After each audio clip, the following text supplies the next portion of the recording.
Bemorimiz 48 yosh, bizga Surxondaryodan murojaat qilib kelgan. Bemorimiz uzoq yillar davomida burundan umuman nafas olmagan.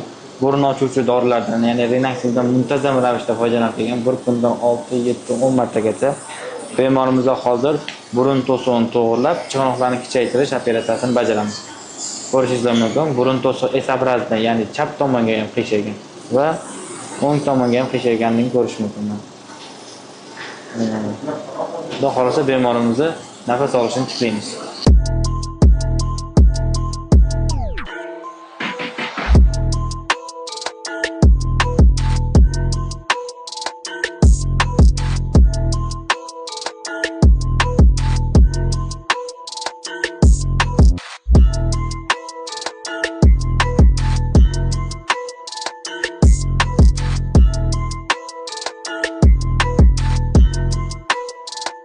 Endi spreylarni otib olsak ham bo'ladi.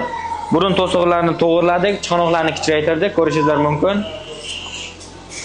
Bemorimiz burundan maza qilib nafas oladi.